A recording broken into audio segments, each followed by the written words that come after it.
Hi friends, இது நம்ம civil and business channel. இன்றைக்கி நம்ம பார்க்க போகிற வீடியோ என்ன அப்படின்னா, ரூஃப் காங்கிரீட் போட்ட உடனே நம்ம அடுத்த ஃப்ளோரோட ஒர்க்கை வந்து என்ன ஸ்டார்ட் பண்ணணும், அது மாதிரி எனக்கு அந்த ரூஃப் காங்கிரீட்டோட க்யூரிங்கும் நடந்துக்கிட்டு இருக்கணும், அதே டயத்தில் எனக்கு வந்து அடுத்த ஃப்ளோரோட ஒர்க்கும் ஸ்டார்ட் பண்ணணும்.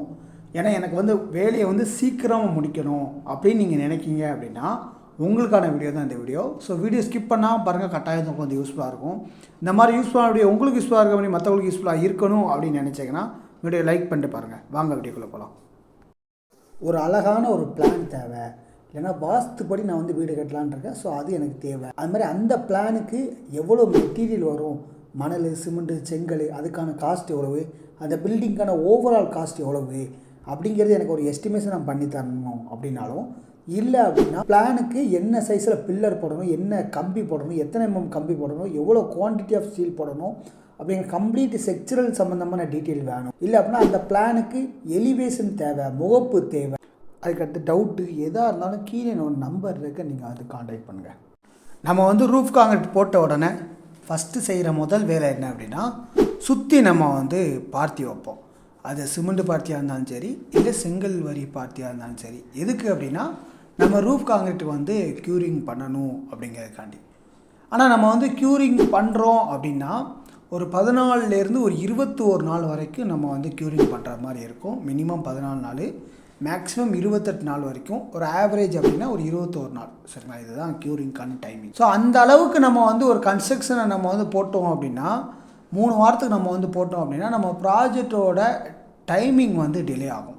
இப்போ உதாரணத்துக்கு நம்ம வந்து ஒரு G+2 இல்லை G+3 பண்ணுறோம் அப்படின்னா, ஒவ்வொரு ஃப்ளோருக்கும் நம்ம வந்து 3 to 4 வாரம் போட்டோம் அப்படின்னா நம்மளுக்கு அதுலேயே வந்து ஒரு 4 மாதம் வரைக்கும் நம்மளுக்கு வந்து க்யூரிங்கே போயிடும்.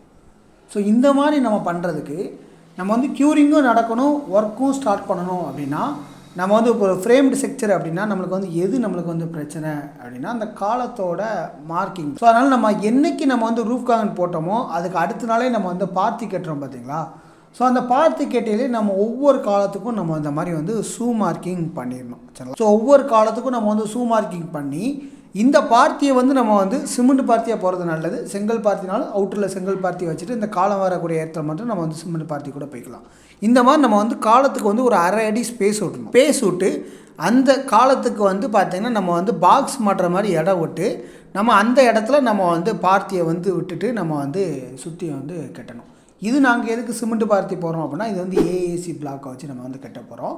ஸோ அதனால் இந்த சிமெண்ட் பார்த்தியை உடச்சி நம்ம வந்து ஏஏசி பிளாக் கட்டுறதுனால நம்ம அந்த மாதிரி பார்த்தியை சுற்றி நம்ம வந்து பாக்ஸ் விட்டு நம்ம வந்து போட்டிருக்கோம். அது மாதிரி அன்றைக்குமே எல்லா காலத்தோட ராடையும் நம்ம வந்து லேப் பண்ணிட்டோம். அது நீங்கள் அன்றைக்கி பண்ணாலும் சரி, இல்லை அடுத்த நாள் பண்ணாலும் சரி. அடுத்து நம்ம அந்த மாதிரி எல்லா காலத்துக்கும் லேப் பண்ணி முடிச்சுட்டு இந்த மாதிரி பார்த்தியும் நம்ம பண்ணிட்டோம் அப்படின்னா நம்ம வந்து தண்ணி எல்லாமே பார்த்தியில் நம்ம விட்டுருதோம். அது மாதிரி இந்த காலத்துக்கு எல்லாத்துக்கும் நம்ம வந்து பாக்ஸ் மாட்டி நம்ம வந்து காங்கிரீட் ஒர்க்கும் ஸ்டார்ட் பண்ணி நம்ம அந்த காங்கிரீட்டையும் போட்டுடலாம். ஸோ அந்த காங்கிரீட்டையும் நம்ம வந்து க்யூரிங் பண்ணையில் வந்து பார்த்திங்கன்னா காலத்தை நம்ம க்யூரிங் பண்ணுவோம். ஸோ அந்த காலத்துக்கு இருக்க ஏரியாவும் ஆட்டோமேட்டிக்காக அந்த காலத்தில் உள்ள தண்ணி பட்டு அதுவும் உங்களுக்கு வந்து க்யூரிங் ஆகிக்கிட்டே இருக்கும். மிச்சம் இருக்க ரூஃப் ஏரியா எல்லாமே வந்து பார்த்திங்கன்னா அதுவும் நம்ம வந்து யாருனே பார்ட்டிக்குள்ளே நம்ம தண்ணி போட்டிருக்கனால அதுலேயும் நம்மளுக்கு வந்து க்யூரிங் நடந்துக்கிட்டே இருக்கும். அது மாதிரி இதோட ஒர்க் என்ன அப்படின்னா, நம்ம வந்து காலத்தை மட்டும் ரைஸ் பண்ணி சுற்றி நம்ம வந்து ரூஃப் பீம் போட்டு நம்ம வந்து ரூஃப் ஸ்லாப் ஒர்க்கும் பண்ண போகிறோம். ஸோ அதனால் இந்த 3 வாரத்தில் நம்ம வந்து காலத்தையும் ரைஸ் பண்ணி காலத்தோட காங்கிரீட் 7 அடிக்கு போட்டு அடுத்து வந்து பார்த்திங்கன்னா ஒரு 3 அடியோ இல்லை அப்படின்னா ஒரு 2 அடியோ நம்ம அந்த ரூஃப் பீம் தக்கனாப்போ ஒவ்வொரு ஸ்லாபோ காலத்தோட சைஸும் மாறும். ஸோ அந்த லெவலுக்கு எல்லாத்தையும் நம்ம காலத்தெல்லாம் ரைஸ் பண்ணி நம்ம வந்து காங்கிரீட் போட்டோம் அப்படின்னா அதுக்கடுத்து சுற்றி நம்ம வந்து ரூஃப் பீம் அடித்து நம்ம வந்து ரூஃப் காங்கிரீட்டும் போடுறதுக்கு பாசிபிளாக இருக்கும். சரிங்களா? கீழே உள்ள க்யூரிங்கும் நடந்துக்கிட்டே இருக்கும், எந்த விதமான பிரச்சனையும் இல்லாமல். ஸோ இதுவும் நம்மளுக்கு வந்து ஒரு ப்ராக்டிஸ். சரிங்களா? ஸோ நம்ம வந்து வேகமாகவும் முடிக்கணும், அதே டயத்தில் நம்மளுக்கு வந்து க்யூரிங்கும் பண்ணணும் அப்படின்னா இந்த மெத்தடு உங்களுக்கு வந்து பெஸ்ட்டாக இருக்கும். இதில் ஒரு சின்ன டிப் என்ன அப்படின்னா, நம்ம வந்து ஒவ்வொரு காலத்தையும் ரைஸ் பண்ணையில் அந்த லேப்பிங் வந்து ப்ராப்பராக இருக்கா அப்படிங்கிறத செக் பண்ணிக்கோங்க. இப்போ உதாரணத்துக்கு 16 mm அப்படின்னா நம்மளுக்கு வந்து ஒரு 32 இன்ச்சு நம்மளுக்கு லேப்பிங் இருக்கணும். இதே இது 12 mm அப்படின்னா ஒரு 24 இன்ச்சு 2 அடிக்கு லேப்பிங் இருக்கணும். சரிங்களா? ஸோ இந்த மாதிரி ப்ராப்பரான லேப்பிங் இருக்கணும். அதே மாதிரி கிராங்க் வந்து எல்லா ராடுக்குமே கிராங்க் இருக்கணும். சில பேர் என்ன பண்ணுறாங்க அப்படின்னா கார்னர் ராடில் மட்டும்தான் கிராங்க் வளைக்காங்க, சென்டர் ராடில் வந்து கிராங்க் வளைக்க மாட்டாங்க. எல்லா ராட்லேயும் கிராங்க் இருந்தால் மட்டும்தான் இந்த ராடு வந்து வெர்டிக்கலாகவும் ஸ்ட்ரெயிட்டாகவும் இருக்கும். சரிங்களா? ஸோ அதை வந்து நம்ம வந்து கவனமாக கவனிச்சுக்கணும். ஸோ அடுத்தடுத்த வேலைகளையும் அடுத்தடுத்த என்னென்ன நுணுக்கங்களையும் நீங்கள் தெரிஞ்சுக்கணும் அப்படின்னா நம்ம சேனலை சப்ஸ்கிரைப் பண்ணிக்கோங்க. அது மாதிரி இதோட காலம் சைஸு இதோட ராடு எல்லாமே வந்து பார்த்திங்கன்னா செக்சுரல் டிராயிங் தான். செக்சுரல் கேல்குலேஷன் பண்ணால் தான் இதோட டீட்டெயில் எல்லாமே தெரியும்.